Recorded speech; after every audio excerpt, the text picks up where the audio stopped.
we have candidates, but most importantly of all, in this very room, there are members of the public. Over 75% of people, I think, in this room are just members of the public. Let's hear it for the residents. Now, the important thing to remember is also, I am not a member of Reform. I know, but that is the great thing about this tour, because we're going to meet lots of people who aren't members, who haven't thought about Reform before, but would like to stand for Reform.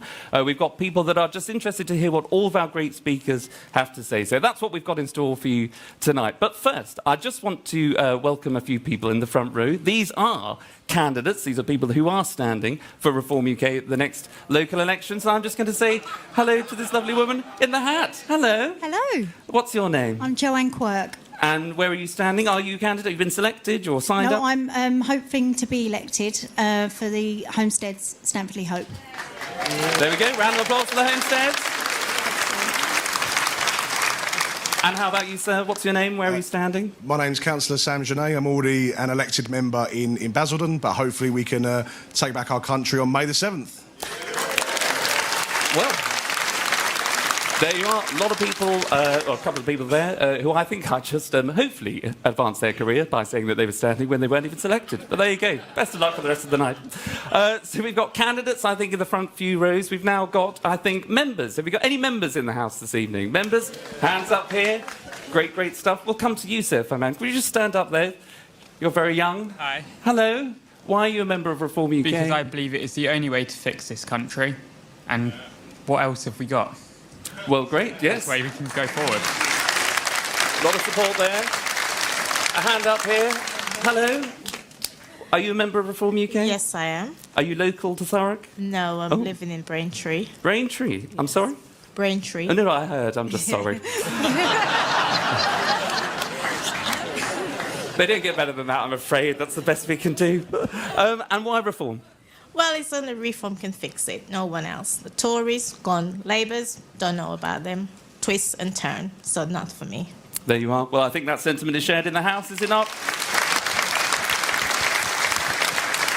And that is the whole point, I think, of this local election tour. It is about we will fix it. And by we, I do say Reform UK. They are the only ones that will be up on this stage later on, the speakers, the great speakers we have, telling you all, whether you're tuning in down online or whether you're here, obviously, in Thurrock, your speakers tonight will be telling you just exactly why it is only Reform that can fix it, particularly during these local elections. Local elections, don't forget, that were not going to go ahead, where Keir Starmer, the Labour Prime Minister of this country, tried to cancel, yes, for a second time, for a second year in a row. It was only because of Nigel Farage and Reform that fought that in the High Courts, that have got you your local elections, that are getting you your democracy, and that is why it is so important that anybody votes, and everybody votes, on the 7th of May. Is that right? Yes. There we go.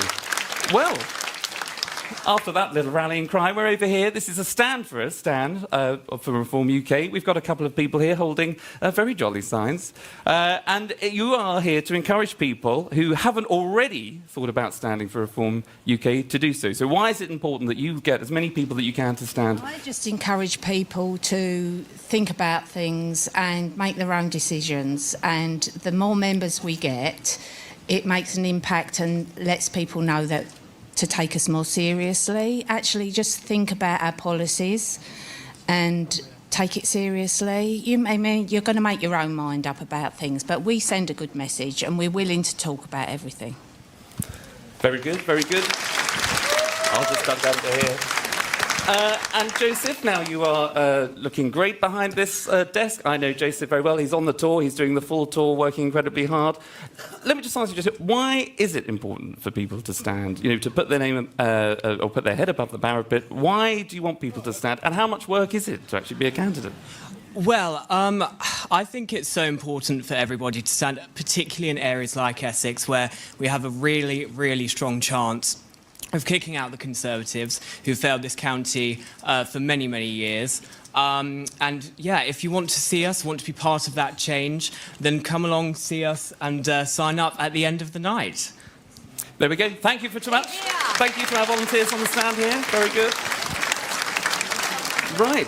Well, there you go. If you do want to stand, if you feel as though you can put yourself forward as a candidate, you can go and see our lovely volunteers there at the end of the night. But also, if you want to, maybe not stand necessarily, but if you want a bit of merchandise, we've got mugs, we've got Reform UK T-shirts, those famous football shirts that are, I think, selling off the handle. I might even have one myself, but don't tell anyone.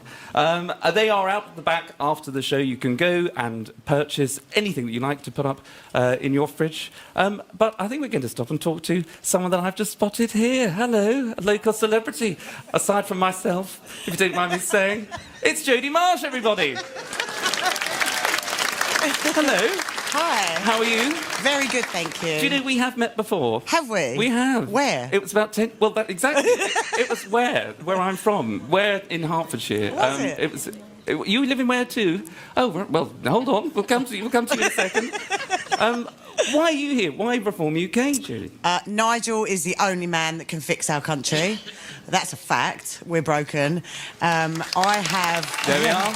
Support for that, yes. We are broken, and we need Nigel. He needs to be PM. I have supported Nigel from way, way back in the UKIP days because he's so intelligent, because he's a straight talker. I'm very proud to call him my friend now, and we need him. We need him. This country needs him. Well, look, lots of people will agree with that sentiment. Yes, they do. Applause again. Very good.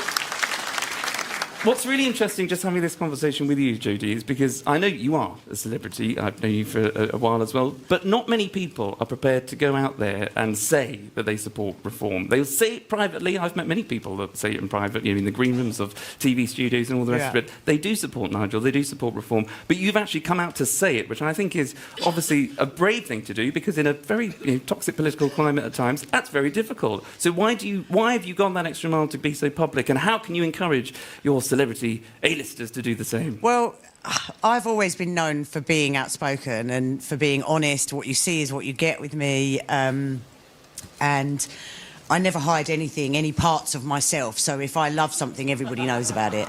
And we love you for it. So. So I think you should stand up for what you believe in, and I thoroughly support Nigel. I love Nigel. He's a great guy, on a personal level as well as in his job. He's just an all-round great guy. I've got a lot of time for him, and I think I wouldn't be true to myself if I didn't come out and say that, because I do believe that. Yeah. Well, I think you've said it perfectly well there. Ladies and gentlemen, Jodie Marsh. Amazing stuff there. Well, I only came out for a quick afternoon in Thurrock. Who'd have thought that I'd be seeing Jodie Marsh and the great people of Thurrock this evening? But we've got a couple of other great people that are coming up now. Two councillors, names that you might know of. Essex royalty, I think, when it comes to councillor status. We're going to have a quick chat with them now. I think you might know who they both are. Please, can I get a round of applause and a welcome to this wonderful stage here at the Circus Tavern. It is Councillor Jamie McIver and Annie May O'Neill.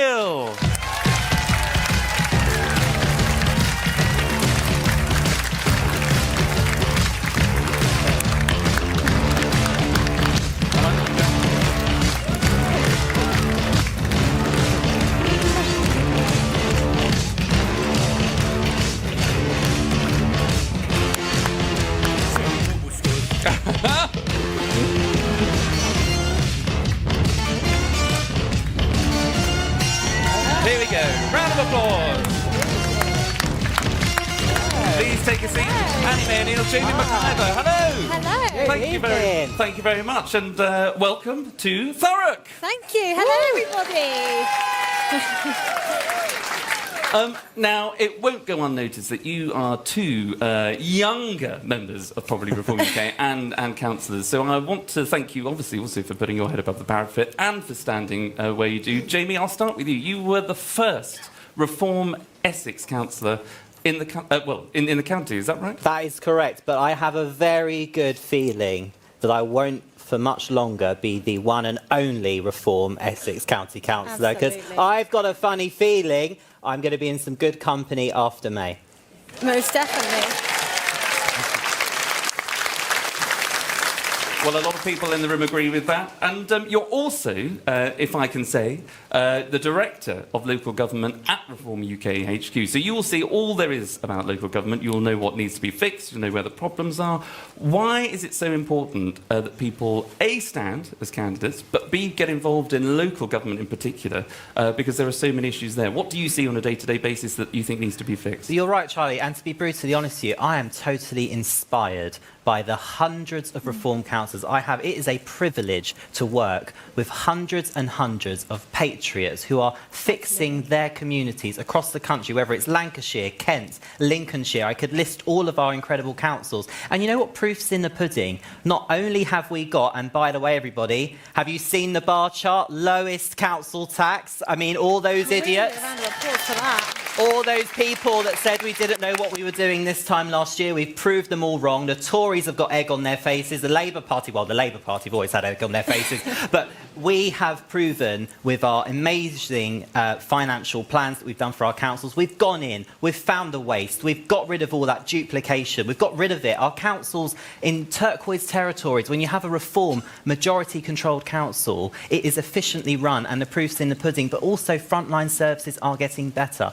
Ofsted actually said in their report in Staffordshire, since Reform UK have taken control of Staffordshire County Council, outcomes are looking like they're going to be better. In Leicestershire, we've halved the wait time for parents waiting for ECHPs with SEND children. I could go on and on and on. In Derbyshire, the backlog of potholes, gone.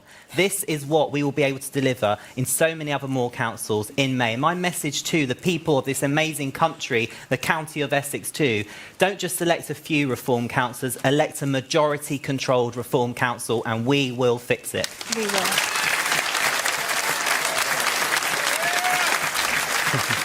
Sentiments that I think a lot of people can get behind there. And so my final question to you, Jamie, though, is because you mentioned the Conservatives there, and I know that you used to be one. You used to support the Conservative Party.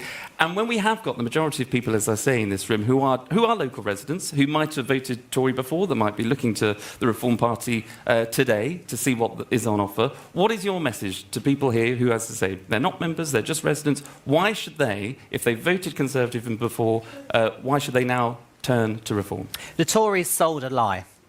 The Tories said they believed in fiscal responsibility. In fact, they left most of the councils we took over insolvent. The Tories said they loved this country. Instead, they left the borders wide open and imported, and some secretly, some of the most vile people into our country who have gone on to do horrific things, like in Epping Forest, where I'm from. The Tories also have gone around pretending to be a party that believes in the union of our country and pretended to be a patriotic party. They're not. What the Conservative Party have done is a disgrace, what they've done to our country. But the people that voted Conservative, they are not bad people, and many of them will be in this room. My family, myself, we've all voted Conservative, many of us. The people that voted Conservative were sold a lie. But what reform stands for is honesty, for transparency. And the best thing I've ever done in my short time on this planet so far was leave the Conservative Party and join Reform UK, because I feel like I'm home. I'm in a party that genuinely believes in Brexit. But more importantly, with Nigel Farage as the leader of this party, we have a man that loves this country, the only person we can trust to lead this country into better, brighter days. There is hope out there, and my message to any Conservative voter, you don't need to apologise for the mess that you've made by voting Conservative, but you can help fix this broken country by voting Reform. Absolutely.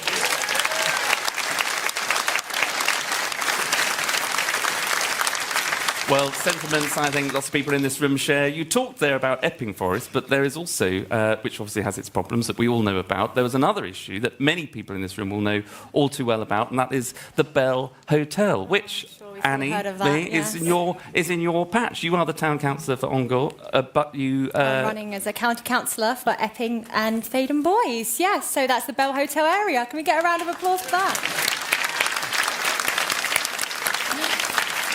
And tell us a little bit about yourself, Annie, because you were telling me backstage earlier on you were a law student. Yes. So you see all the things that happen in, for example, in universities, where we're talking about clamping down on free speech, which is 100%. obviously an issue. But you are obviously young. You're wanting to stand for county council. You are currently a town council. Tell us everything about that. Why did you decide that Reform UK is the vehicle for the change that you, as a student, want to see?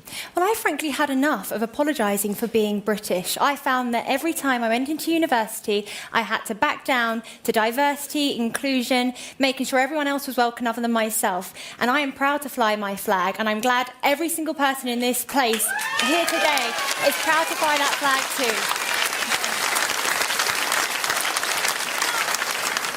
I fear there's not going to be much disagreement in the room tonight, is there? But apart from that, so I'm a law student, so obviously we learn all about the European Convention of Human Rights, something that Reform is strong on leaving. This is, for people that don't know, a convention that basically prioritises foreign judges on our laws in the UK. And these are people, protected. So, for instance, an illegal immigrant who has committed a sexual assault towards a young female, as we had in Epping, he would be protected by Article 8, a private life, as he would be prevented from being sent home due to him having the right to a life here. And if he was sent back to Ethiopia, he'd be open for prosecution. And I think that's terrible. Why are we prioritising people before our own? And that's why I standed for Reform, because Nigel Farage and everybody here tonight and everybody that represents them stands up for British people.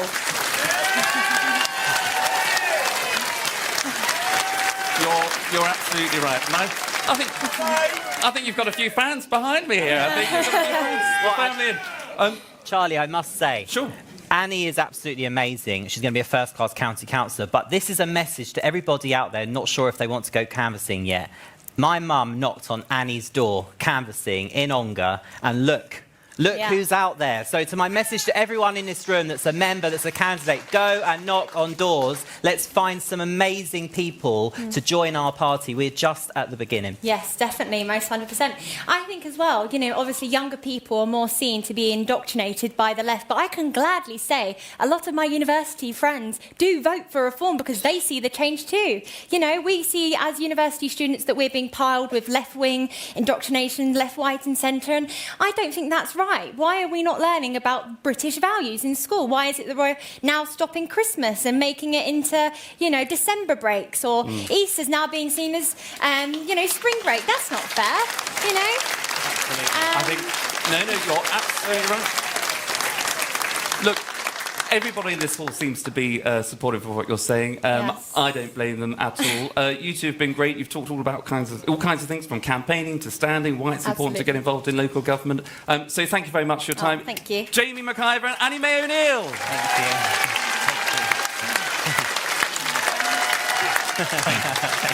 But there is someone else who knows all too well about campaigning and how to motivate the members and get everybody out to vote for Reform, to stand for Reform, to get a Reform UK government, whether it's in Westminster or at these local elections. There is one man leading that charge. It is the Bull himself, Dr. David Bull.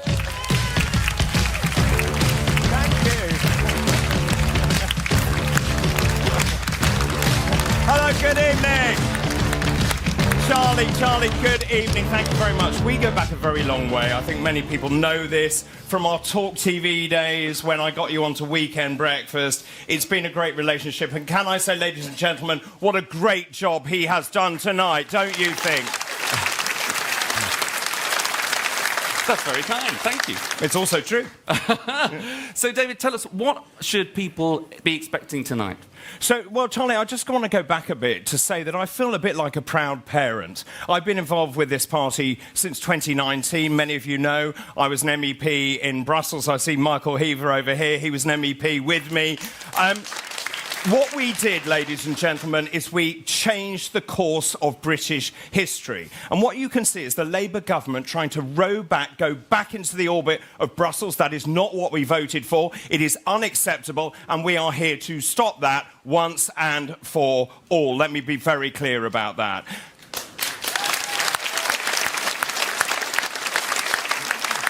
But one of the things that I find extraordinary is that people keep saying, we've peaked. They said that when I was deputy leader, when we were at 2%, and then we were at 9%, then we were at 15%. Ladies and gentlemen, today we are at 30% across all national polls. So, as you rightly say, 75% of people here tonight are not members or supporters. They're people who want this country to be better. They want a better, more prosperous future for this country. And I think everyone in this country wants exactly the same. And so tonight, we are putting the case as to why reform needs to get into government. We have been abjectly failed by the Conservative Party. The Labour Party is now on its 16th U-turn. It doesn't know whether it's coming or going. And I say this, and it's a big statement, but it is the last chance saloon for this once great country. Would you not agree?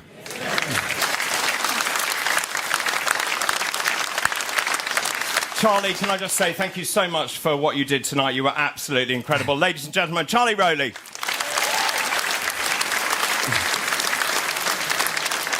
Well, a very good evening to you all, ladies and gentlemen. I'm Dr. David Bull, as you may know, and I am very proud to be the chairman of Reform UK. And I'm really delighted to be here in Thurrock. This, ladies and gentlemen, as you may know, is Reform UK country. This is the capital of common sense.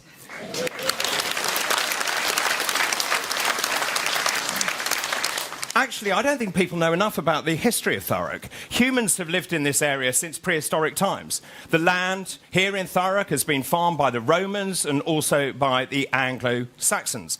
And Thurrock has always been a powerhouse and is home to critical industry, including Tilbury Docks. And in fact, I found this out today, the name Thurrock is a Saxon name meaning bottom of a ship.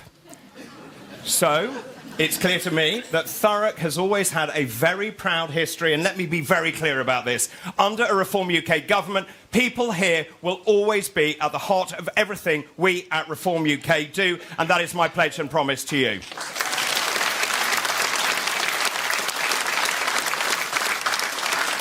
Now, politically, this is also a really fascinating area. This seat has constantly swung between the two major parties.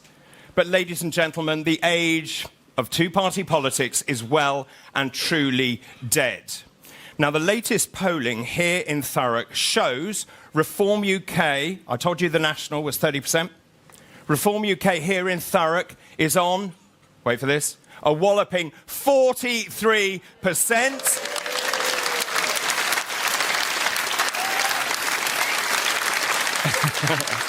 It gets better. That, ladies and gentlemen, is more than the Tories and Labour combined, by the way. And that also means, that the next election, both main parties will be smashed into oblivion, and I say, bring it on.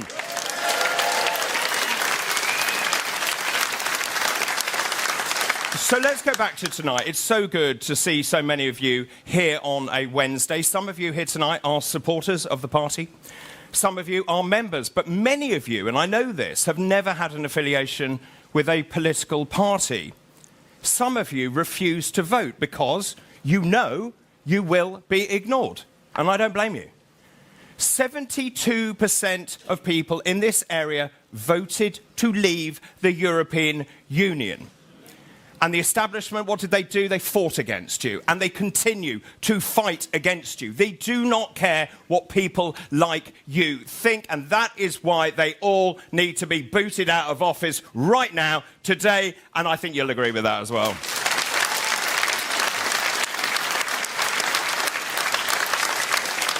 I'm seeing people around the country venting anger and frustration. I've been around the whole of this country, actually. I've been on the road for the last 9 months. I have no life.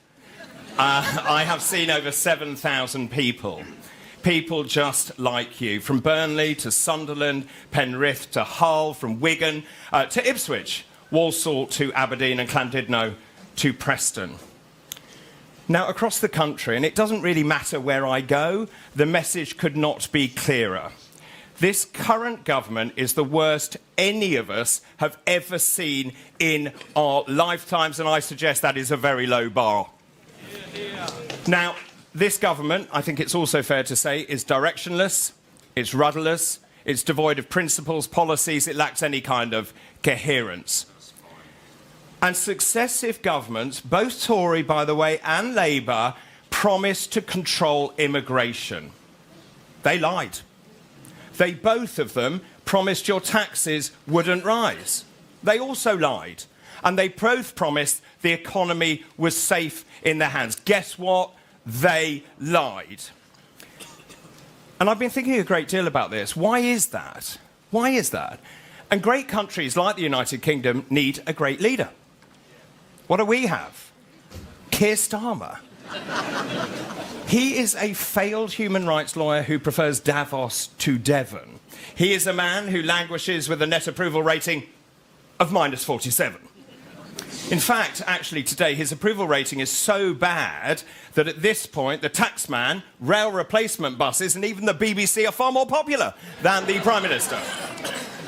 This Labour government is out of ideas and out of time.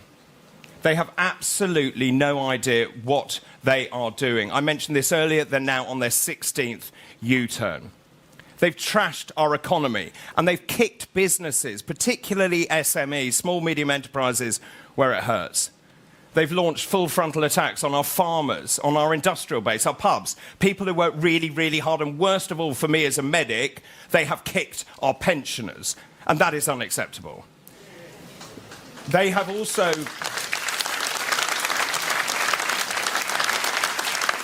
They've also presided over rocketing energy costs, worshipping on the altar of net zero, or as Richard calls it, net stupid zero.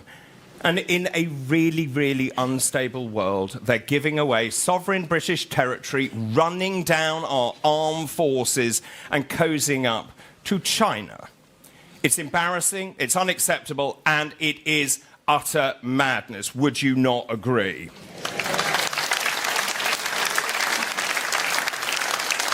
And unforgivably, they've allowed the illegal invasion of our country to continue unabated. Let me just tell you, 41,000 people came here illegally last year. 41,000. That is the second highest number of crossings ever recorded. And let me be very frank with you. Only a Reform UK government will stop this country being invaded once and for all.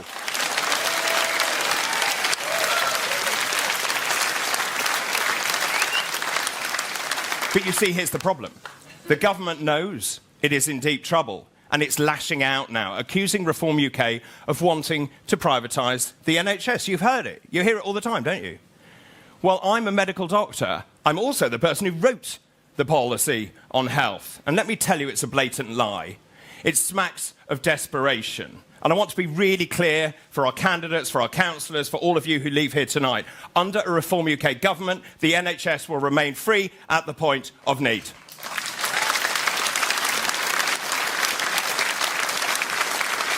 But you see, this is the problem. Labour aren't the only liars in town. It was the Tories who betrayed our trust. And people I've spoken to around this country know that it was the Tories that actually broke Britain. The Tories, whilst they were in government, presided over record tax hikes, a cost of living crisis, austerity, and public service erosion. The Tories also bankrupted this country. They missed house building targets and they betrayed Brexit, which I think is unacceptable. And the Tories also destroyed the NHS. And for me, as a medical doctor, they turned the country into a police state in the COVID pandemic. They consigned elderly people to die alone, frightened, and without family, and that is totally unacceptable and must never, ever happen again.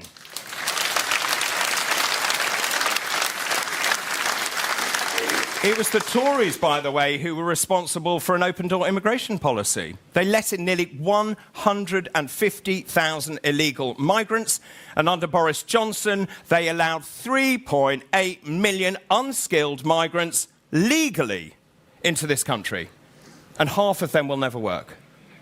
Now, people around the country and here in Thurrock should never, ever forgive the Tories for what they did. So that really brings me to where we are now.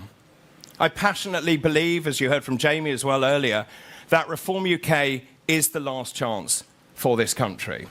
But I have some great news. We are the fastest growing political party in this country. We are now the largest political party in this country. And since I've been chairman and going around this country, round and round and round, we have gained 5,000 new members every single month of my tenure. We also won this seismic victory against the government who tried to cancel elections for 4.5 million people in this country. It was wrong, it was undemocratic, and thanks to the fight mounted by Reform UK, that wrong has been put right. We are allowing people to vote in their democratic elections, which is what this country was built on.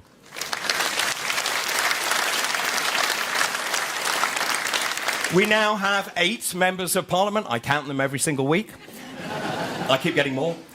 We're not stopping there. Now, people keep telling us, as I said right at the beginning, that we've peaked. Have you heard that? We've peaked.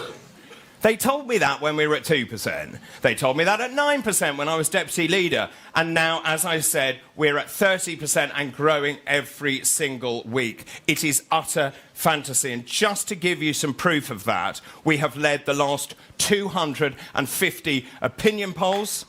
And the latest polls have us on course to win a thumping parliamentary majority at the next general election, putting us into government.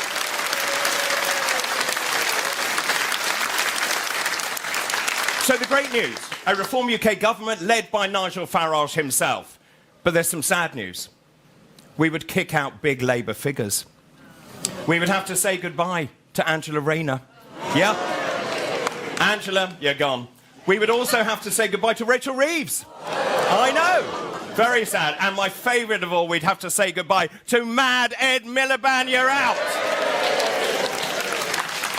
Make no mistake, ladies and gentlemen, the future is bright, the future is turquoise. But there is work to be done. This can only happen with your help. This is your chance to be part of our movement and also to change British political history. You, every single one of you, really can make all the difference. We need you to support us, to become members, and most importantly, as you heard from the discussions with Charlie, we need you to put your names forward to stand for us at these elections in just 7 weeks' time. Just look at the difference people just like you have made across the country. In Staffordshire, Reform UK has saved 63 county farms from being sold. In Derbyshire, we have cleared that pothole backlog. You heard that earlier. We've gone from 17,000 potholes down to 0, and we did that in 10 months.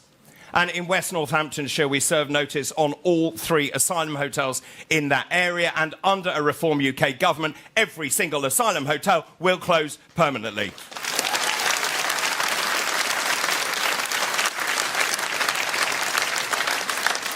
And you also heard this, we mean business and we have to prove ourselves in local government, and we are doing that because Reform UK councils have delivered and identified over £700 million in savings in local government in their first year. Reform UK councils have the lowest average council tax increase of any party, and unlike the failed establishment, we really are delivering for local people. So we bring it back to Thurrock. In 50 days, or thereabouts, on May the 7th, it's your opportunity to vote here in Thurrock. This is your chance to hit the government where it really hurts. This is your chance to show this government how angry you really are about what is going on in this country. And ladies and gentlemen, I urge you to do that by voting for Reform UK.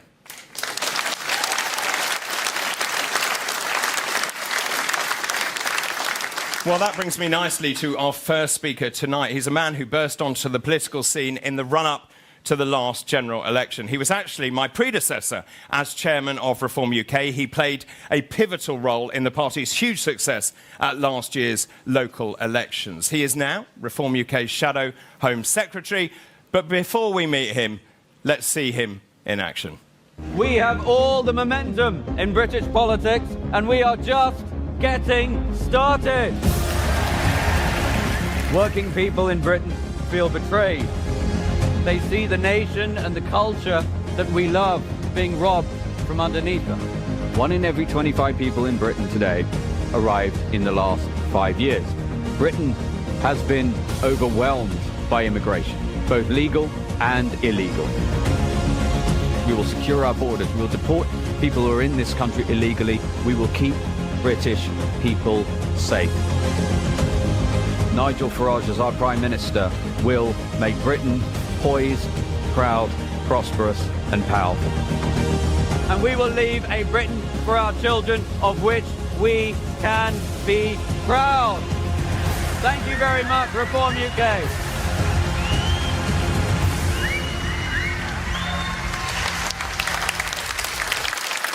Well, ladies and gentlemen, please welcome my colleague Zia Youssef.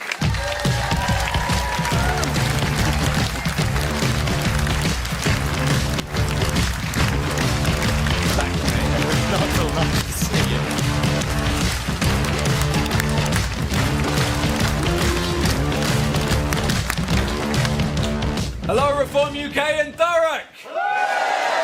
Are you having a good night? Very good.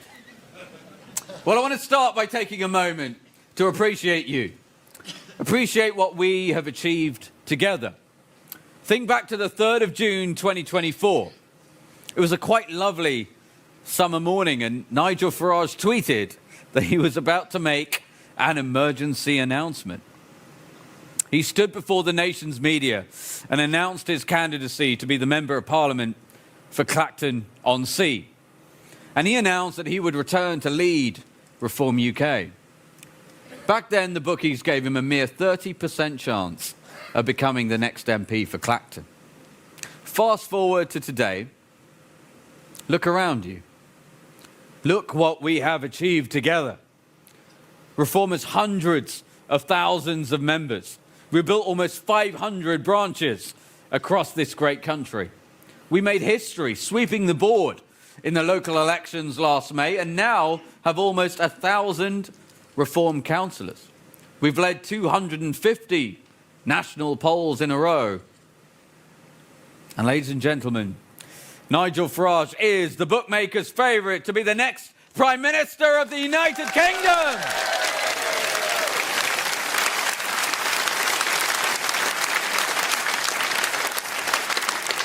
But look, I've got to be honest. We gather at a dark time for our country. For years, the Tory Labour Uni Party has looked the other way while the very fabric of our society has been under attack. We've been told that we should just accept open borders, accept that a country that spends £60 billion a year on defence should just stand powerless as men arrive in small boats day after day, that we should just accept it as our streets change beyond recognition, as knife crime rises and the traditions and culture of Britain are steadily, heartbreakingly eroded. But I want to say to you today, these things are not inevitable. They are the deliberate choices of weak men and weak women who lack the courage, lack the spine, and lack the moral clarity to defend the country they were elected to serve. Well, here's the thing. I don't accept this. Nigel Farage does not accept this. And I know you do not accept this. And that is why a Reform government will end it.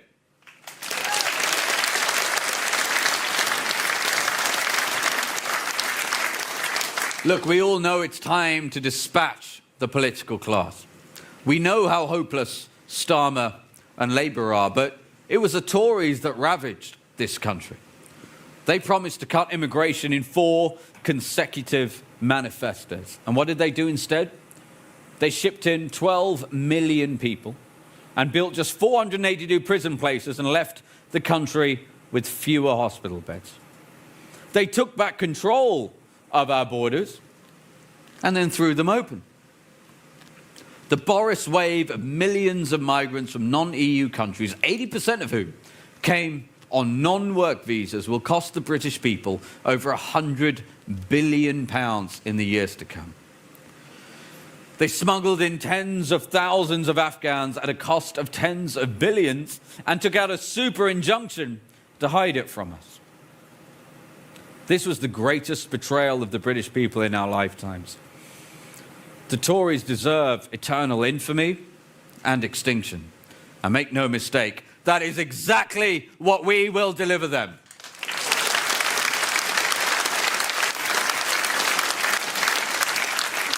The system is so broken in this country, so morally bankrupt, that committing serious, violent crimes improves a foreign national's likelihood of being granted asylum here.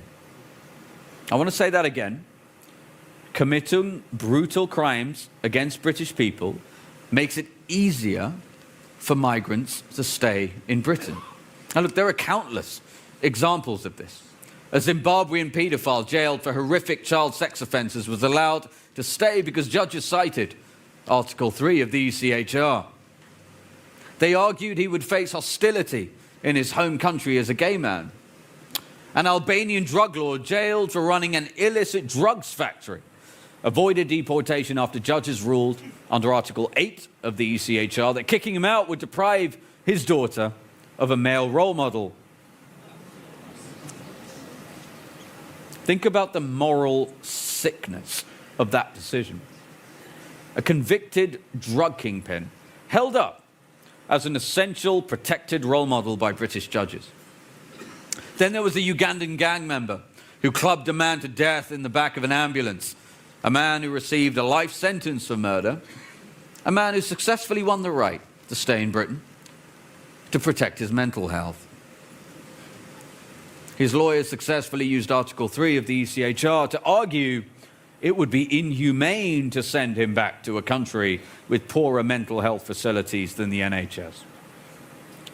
This barbarian took a life, and the British taxpayers are now forced to cater for his mental wellness.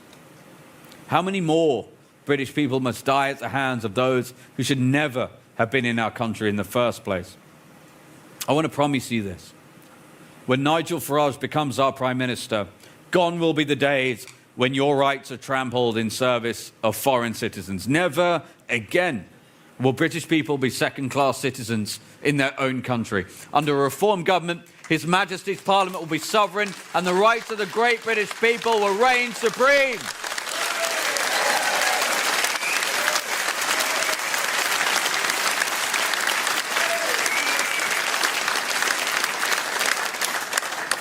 And a reform government led by Nigel will also confront the truth that our country is being invaded. And I know many in the establishment gasp at that word. They clutch their pearls in the television studios. But the dictionary definition of invasion is an incursion by a large number of people in an unwanted way. Almost 200,000 people have broken into our country across the English Channel over the last 8 years. That's more than stormed the beaches of Normandy on D-Day. So please make no mistake. As Home Secretary, I will end and reverse this invasion. Because the patience of the British people is exhausted. We're simply no longer willing to accept that our borders should remain open and undefended. Unwilling to accept that we must surrender our sovereignty to foreign courts. This is a national security emergency. So it's time to put British people first. That's why upon winning the next election, a reform government will launch an unprecedented emergency programme to track down, detain and deport all illegal migrants in the United Kingdom. Operation Restoring Justice will be, I think, the most transformative policy of our lifetimes. Now, shrill voices in the media have already called our plan draconian. My response is simple. Britain's being invaded. Tens of thousands of military-aged men continue to arrive on our beaches illegally. Our plan is the only appropriate response to a national security emergency.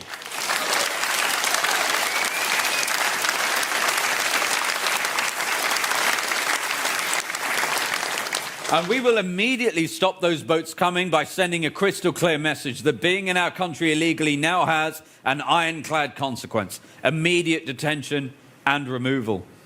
Deportation is the ultimate deterrent. And as Prime Minister, Nigel will direct every instrument of state to ensure illegal migrants are removed from this country. We will pass the Illegal Migration Mass Deportation Act. And the draftsmen who are drafting this legislation, they were given a crystal clear instruction that when Nigel is Prime Minister, there will not be a judge in the country that will be able to prevent a single deportation flight from leaving.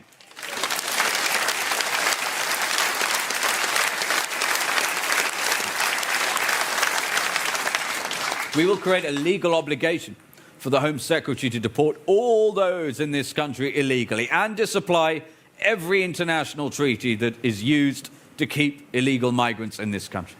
We will pass a law that makes clear that if you come to this country illegally, you will never be granted asylum. End of story.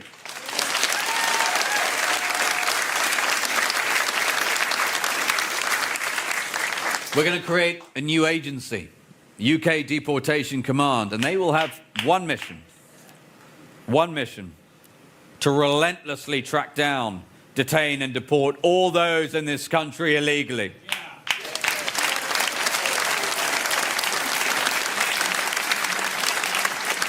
We will embark on the most audacious charter flight operation since World War II. We will ramp deportation flights to 5 departures every day. And to guarantee success, His Majesty's Royal Air Force will keep a Voyager aircraft on standby as a hot spare.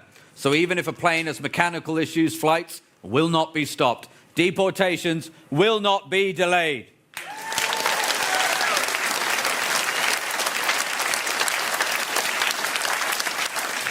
Return agreements will be secured. Countries of origin will take back their nationals. And if a country refuses, we will stop issuing visas to that country. And that's why, as Home Secretary, I will immediately cease the issuance of visas for countries including Sudan, Somalia, Eritrea, Syria, Afghanistan, and Pakistan.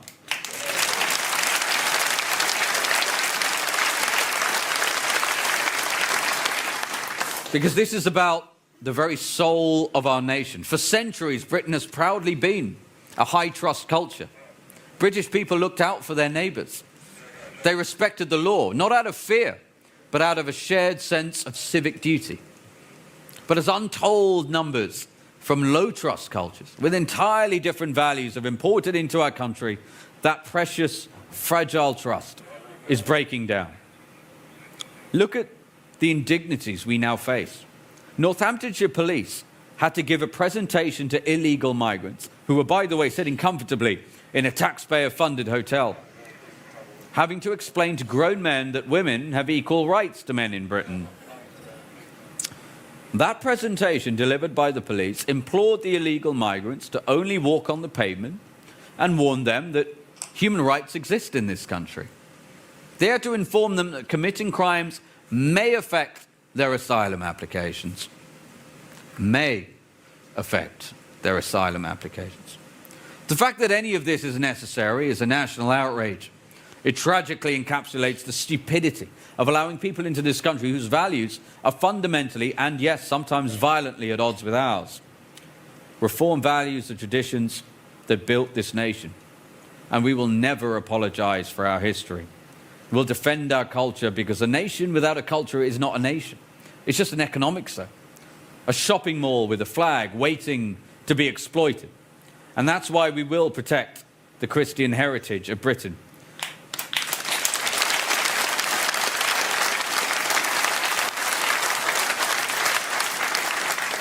We will end the incendiary practice of converting churches into mosques, and I'm proud to announce that a reform government will immediately grant listed status to all churches in this country and create a new use category for Christian places of worship.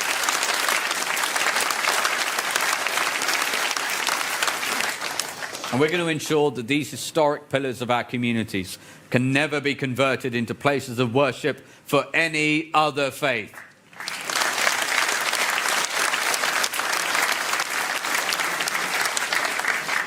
And a reform government will also do something that manifold governments from the past refused to do, Tory and Labour. We will run an accelerated inquiry through a committee in Parliament to get to the bottom of the despicable crimes of the rape gangs that have terrorised young girls in this country for decades.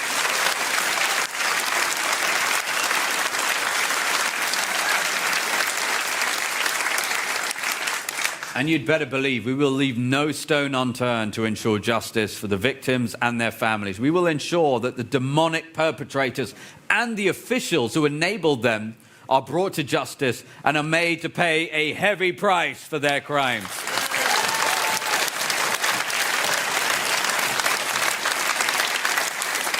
Now, having built and run a successful business, I know that, look, people respond to incentives. Human beings respond to incentives.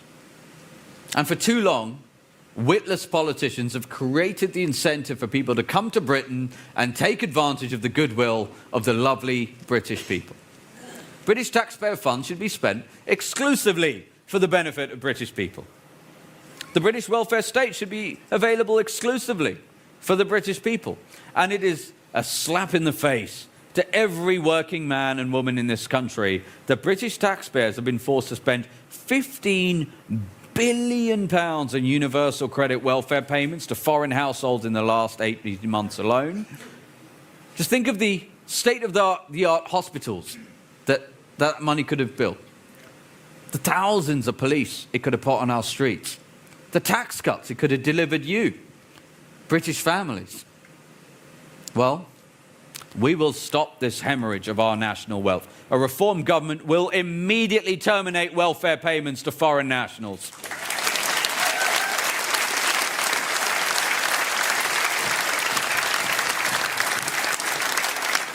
Now, they say that politics is about choices. Have you heard that phrase? Well, I agree. And so I want to put our cards on the table. If you ask a reform government to choose between the safety of our women and girls and an international treaty, to choose between a secure border and an international treaty, to choose between a sovereign United Kingdom and an international treaty, then we choose security, we choose sovereignty, we will protect, and yes, we will defend our women and girls. To hell with your international treaty.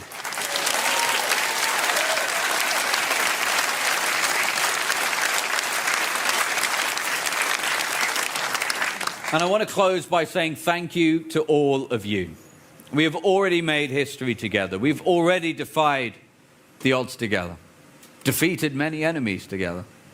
And all this is because of you. The path ahead remains long and treacherous. The attacks from all angles are only going to grow. But we need your help to ensure that we have a full slate of candidates for the local elections here in May, just a few weeks' time.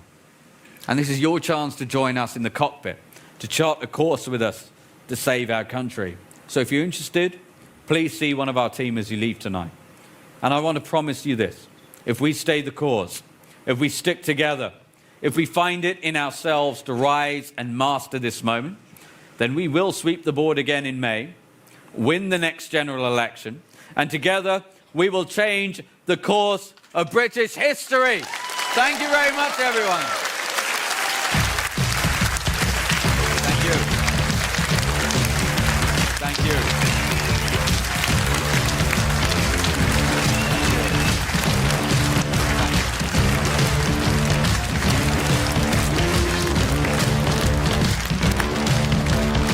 Fantastic stuff. Thank you very much indeed, Zia. Well, ladies and gentlemen, that brings us very nicely to our final speaker. Who could that possibly be? No. He's a man not afraid of a political fight. He is a man who took on NatWest and he won. He took on YouGov and he won. And at the next general election, he will take on the establishment, and guess what? He will win.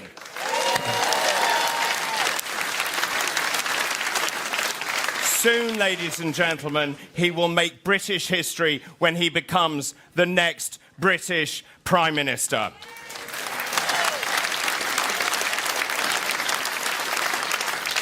So now, let's remind you of his best bits. We are all ships rising on a turquoise tide, headed towards winning the next general election. This government is deep in crisis. They are not fit to govern. The Conservative Party are riven. There is a new, strong, unified party, the party that stands up for decent, working people, and we are the party on the rise. The energy has been unbelievable. The enthusiasm has been extraordinary. You are the People's Army. Reform is now in government. And the big shout-out message, and it's very, very clear, is if you vote Reform, you get reform. And when it comes to country, of what a nation is, this is where I do personally want to confront the Prime Minister head on. No one cares more about the state of this country than I do.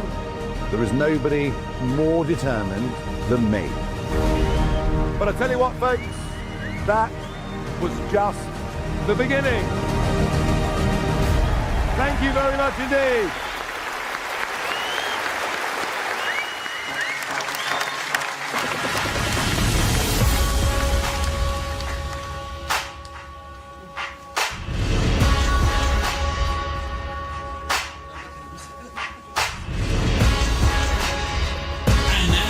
Please welcome the leader of Reform UK, Nigel Farage, MP.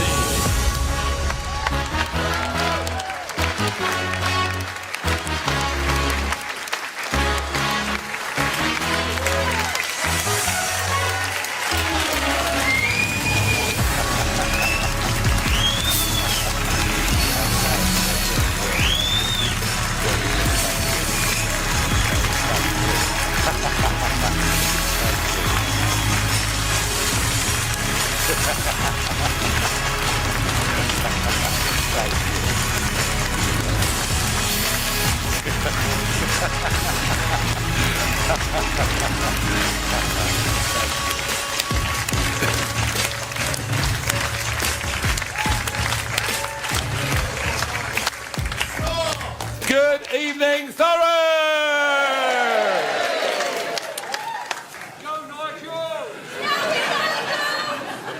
I don't need any encouragement, believe you me. On the 7th of May, there will be elections in Thurrock. There will be elections in Southend-on-Sea. There'll be elections in Basildon, in Brentwood, in Colchester, in Epping, in Harlow. Oh dear. In Rochford, and all 78 seats on Essex County Council. And do you know why these elections will take place on the 7th of May? Because they were all going to be cancelled at the connivance of a Labour government, of Tory-led councils. And in the case of Essex, of course, they delayed the elections last year and they tried to do it again this year. And I thought to myself, no taxation without representation. Why should you pay council tax? So we took the government to court and they collapsed like a deck of cards, and 5 million people across Britain will have their democratic rights restored on the 7th of May because of what we did, and I'm proud of that. Very proud of that.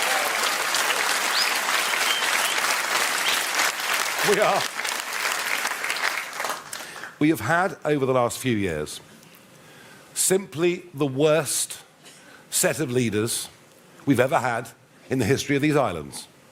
Can you believe 6 prime ministers in the course of 8 years? A Conservative government with a majority that betrayed pretty much every single promise they made.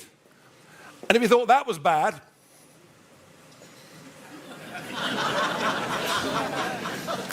then we got Keir Starmer. Incapable of standing up and delivering a speech without constantly referring to notes or a pre-prepared statement. The man doesn't know his own mind. And I remember the day after he won the election, he stood on the lectern outside Downing Street. At least it wasn't raining as it was when Rishi called the election.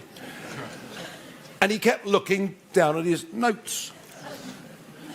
And, like a pigeon in Trafalgar Square.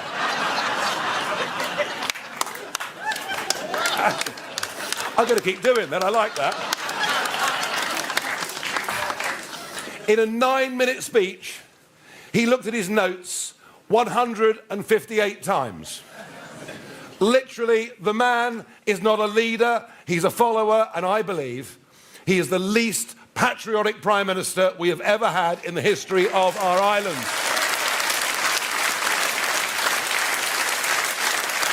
Now, I have been warning for at least 25 years that uncontrolled mass migration into Britain is dangerous.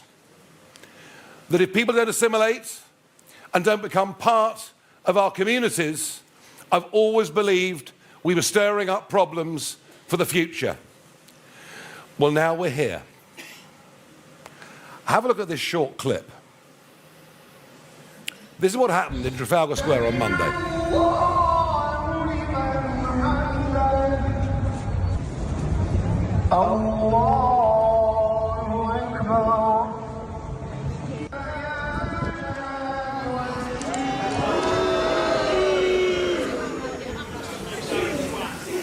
That was Trafalgar Square on Monday. We are a country that has always believed in religious tolerance and freedom.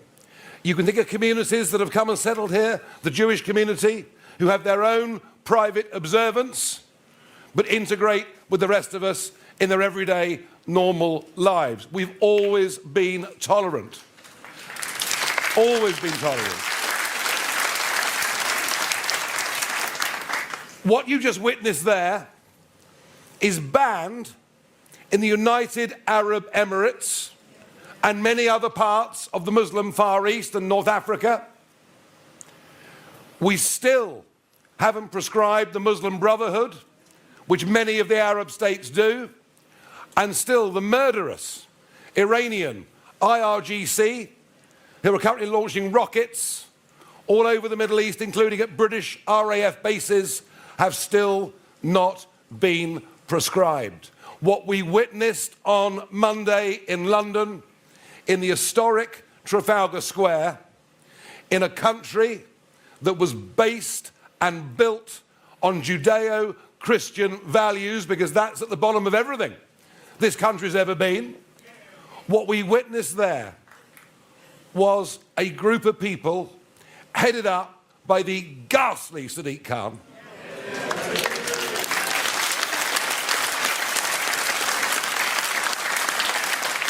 attempting dominance over our capital city and over our culture. And what do we get today? At Prime Minister's questions, the PM defended what happened in Trafalgar Square and said that anybody that stands out and speaks against it is a bigot. Well, I'm sorry, Prime Minister. I'm sorry, the Conservative Party that let most of these people in. We are not going to surrender everything that was built over centuries, defended at a cost of great blood in 2 world wars, for us to be a free, independent nation. We will not put up with this anymore. Simple as.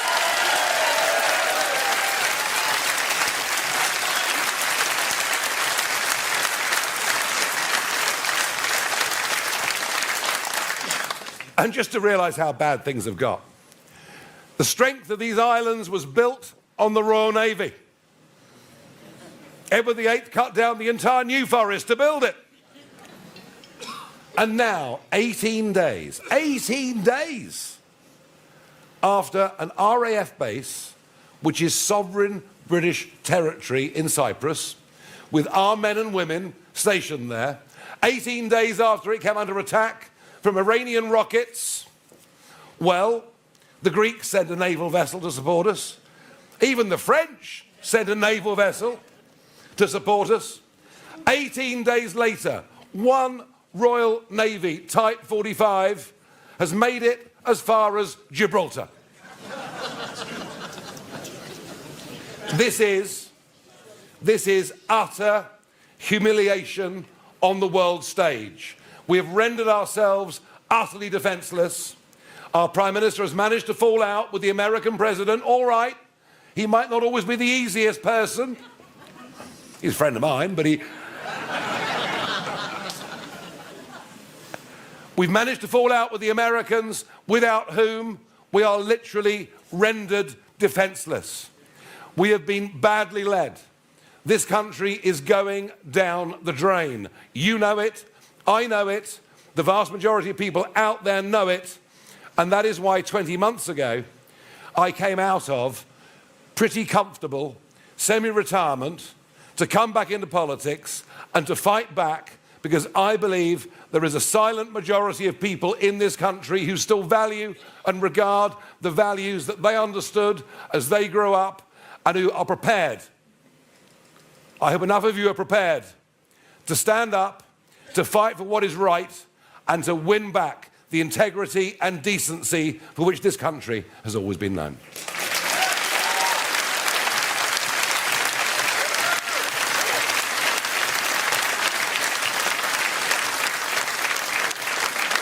Today, 260 young men crossed the English Channel in small boats. We're now nearly 200,000 young men that have crossed the English Channel, who throw their iPhones and their passports into the sea of a 12-mile line, so we simply can't identify who they are or what they are. Many of them have come from war zones in which they've been brutalized. Too many of them support ideologies that are completely against everything that our culture in this nation is. And a huge number of them come from communities and come from cultures in which women aren't even second-class citizens. And that is why you get incidents such as that happened at the Bell Hotel in Epping last year. It's disgusting, it's unacceptable, and it has to stop. It has to stop.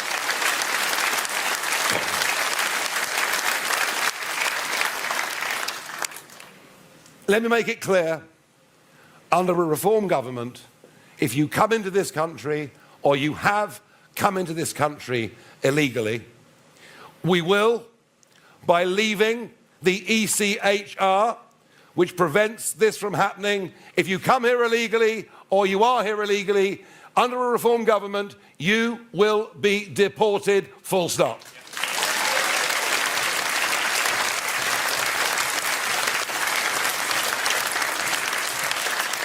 But our decline is not just societal. Law and order. You can now go shoplifting if you want. Up to 200 quid a day. It's not a bad deal, I suppose, in some ways, is it? Can you believe that? You can nick up to 200 quid of the stuff and not get prosecuted. Well, if you allow that kind of behaviour to happen, is it any surprise that the levels of crime escalate? We are going to fight a tough campaign, and we will take on, Layla Cunningham will take on, as our candidate, Sadiq Khan in London in 2 years' time.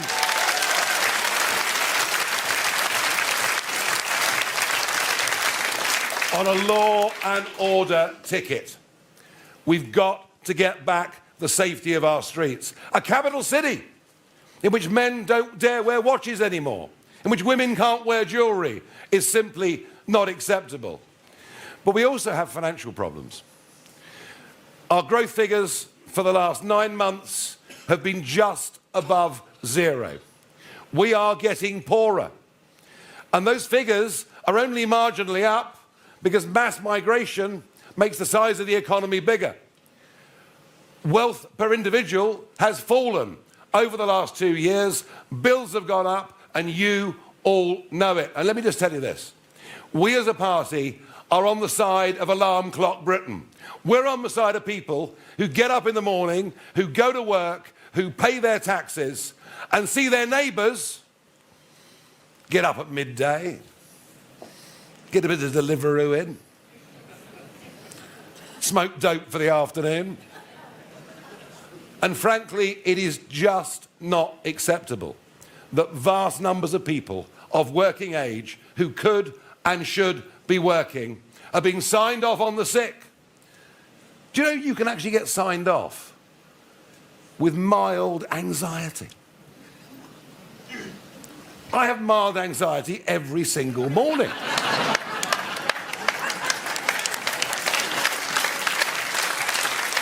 So we've got to be on the side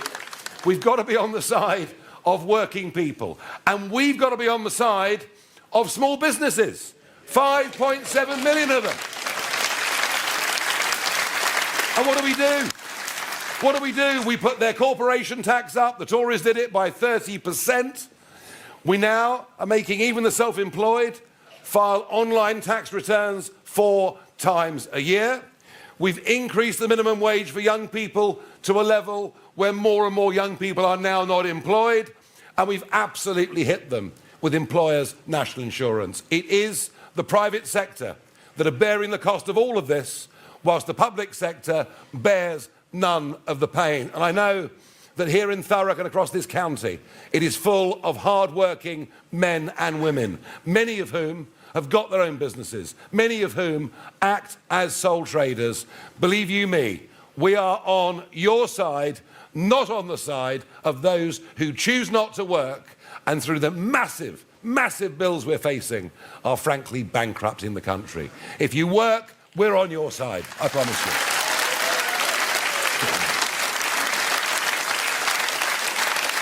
Now, I had a Prime Minister's question today in the House of Commons. I mean, not much point, really, because he never answers anything. But I made the point today that in the last year, the Norwegians, who own the other half of the North Sea to us, in the last year, the Norwegians have launched 49 new drill sites for oil and gas. 49 out of a planned 250 over the course of the next few years. Anyone here have a guess how many new drill sites the British have launched in the last year? It's a big fat zero. So we rely on importing gas from Norway, Qatar, America, and we actually have a national strategic reserve of 2 days of gas. 2 days of gas. Already we've seen that oil is not moving freely in the Straits of Hormuz. We're living in a very uncertain world.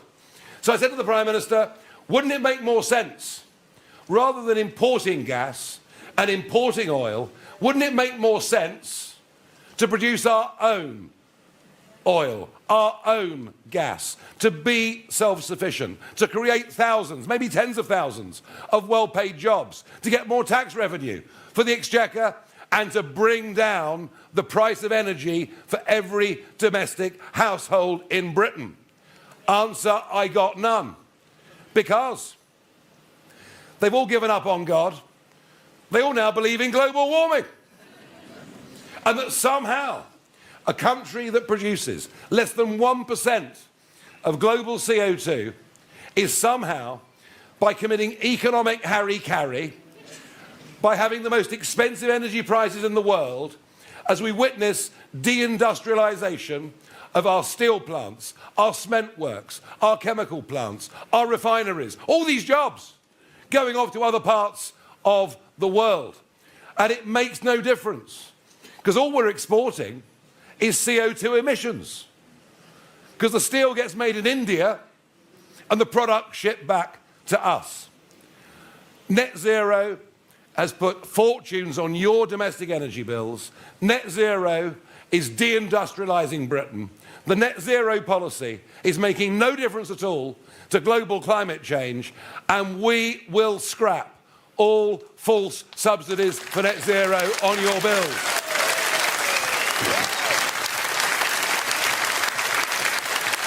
Now let's talk a bit about the worst run council in Britain ever. It's got to be, no, it's not even Birmingham. Even though the rats are as big as cats these days up there. Thurrock Borough Council has to have been in the last decade the worst council in the whole of England. And what happened? They believed in net zero. So they lost hundreds of millions of pounds on a solar project in East Anglia, with this council now burdened with debt and rapidly rising council tax. By the way, I can't see why we're covering up good agricultural land with these ghastly contraptions, all made in China. I'd rather farmers farm.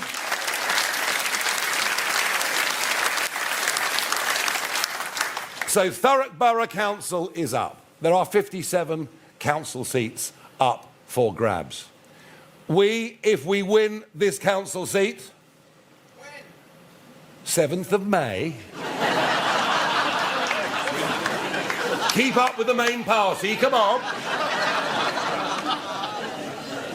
I don't know, tell me, do you think we can win Thurrock? Yes! Well, good. We promise, in line with our other councils in the country, we will find excessive waste. Similarly, with Essex County Council, I was asked by the BBC today,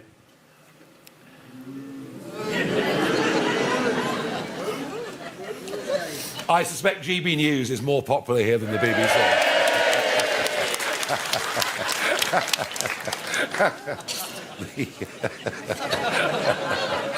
God, aren't the BBC awful? I was asked by the BBC today, but Mr Farage, if you win Essex County Council, there's a threat that people might lose their jobs. There are lots of people working in County Hall in DEI. What would you say to them? Look for a new job's what I said.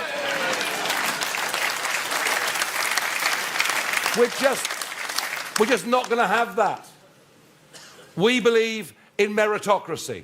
We believe in people getting on according to their own abilities and their own level of hard work and dedication. And we don't really care what religion you are, what colour you are, what sexual orientation you are. What we care about is that you speak our language, you are part of our country, you respect our culture, and then you can reach the very best that you can achieve. And all of this quotas, it's all going to go out of the window. All of it.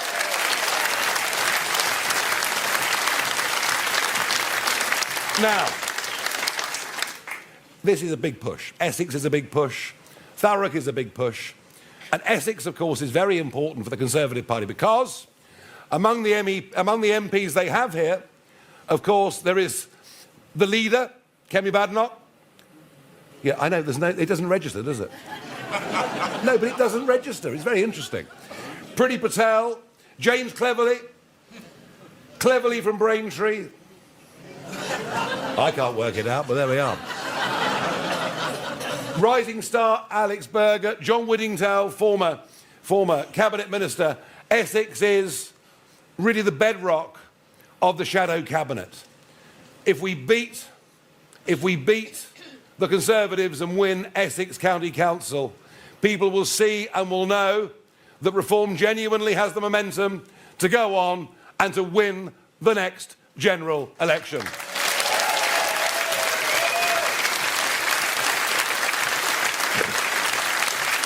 But we need to win Thurrock. We need to win Thurrock, and I'm pleased tonight to announce a defector. Whoa. Councillor Tom Kelly is a Conservative councillor in Thurrock. He represents the Little Thurrock Rectory ward. He's been a councillor since 2011. He's joining our Thurrock team today. He brings with him great experience. He also brings with him knowledge of where it all went wrong and what we need to do to try and start putting it right. I want to welcome Councillor Tom Kelly to the stage.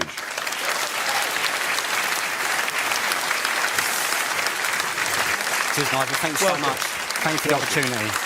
Good. Thank you. Thank you, everyone. Thank you for that warm welcome. I've had the privilege now of being a councillor here in Thurrock for the last 10 years. And what I've witnessed as a local councillor is seismic change in British politics. No longer can the two-party system of old be relied on, and quite frankly, your votes can no longer be taken for granted. Reform is, of course, a positive movement. What you want is secure borders, lower energy prices, and you back business. So that's why I've made the decision today to leave the Conservative Party and join the Reform Party. Thank you. Thank you. As Nigel says, together we must get our economy growing again, especially here in Thurrock. Thurrock is a proud borough with great heritage, manufacturing, port logistics, and it's for this reason that Thurrock seems to be on the back foot of many of Labour's ludicrous net zero policies. So thank you all today for your warm welcome. I'm really looking forward to working with this great team, and the fight starts today with the local elections coming up. The 7th of May, let's make sure that the residents here in Thurrock make the right decision. Let's hope they vote reform. Thank you very much, ladies and gentlemen. Thank you. Thank you. Nigel, thank you so much. Really appreciate that, brother. You all right? Okay.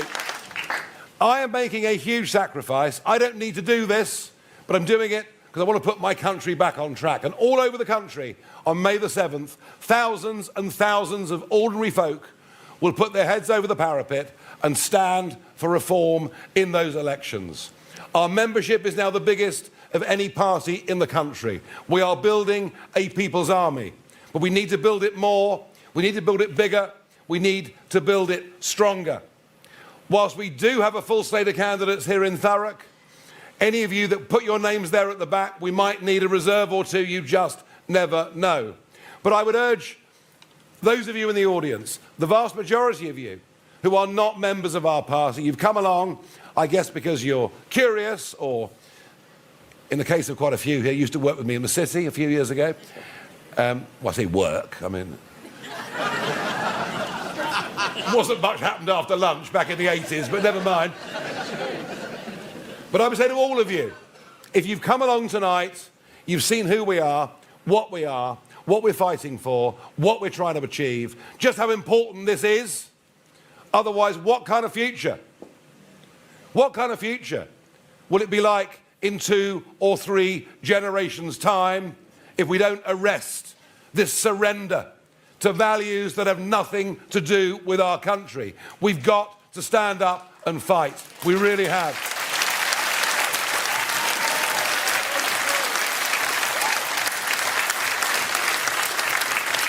So I'd urge you, come and join us. It's 25 quid. Be part of the People's Army. Eulogise on our behalf. Put your name forward, if you feel that way, to stand as a candidate. And I do believe we can win, don't you?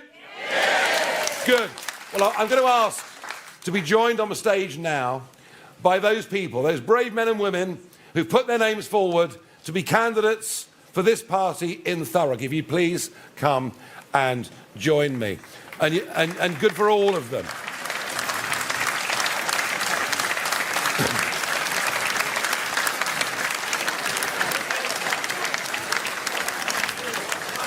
There's a lot of them. Just bear with us for a moment.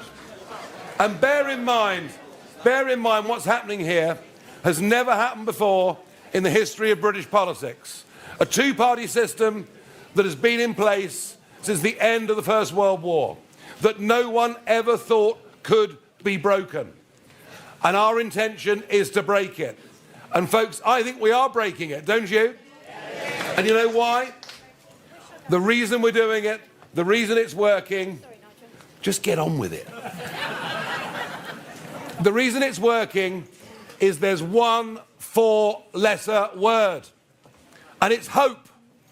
We are bringing hope because we've got the guts, we've got the courage to stand up and confront a political class that have let us down so terribly over the years. And you know something?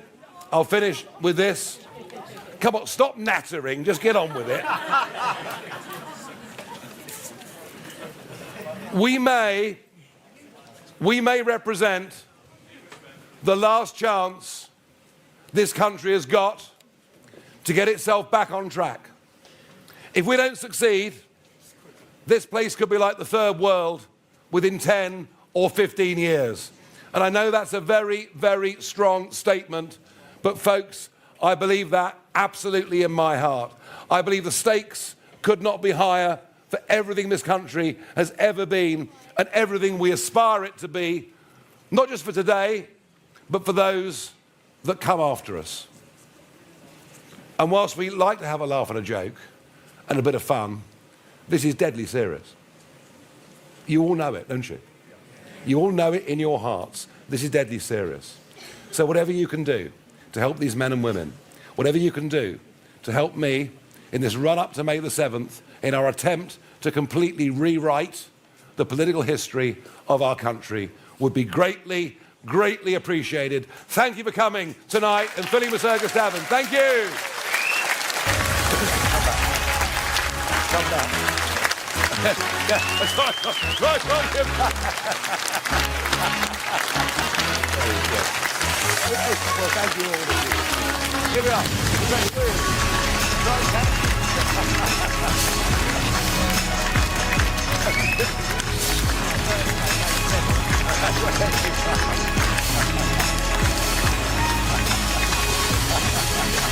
It's not bad, is it?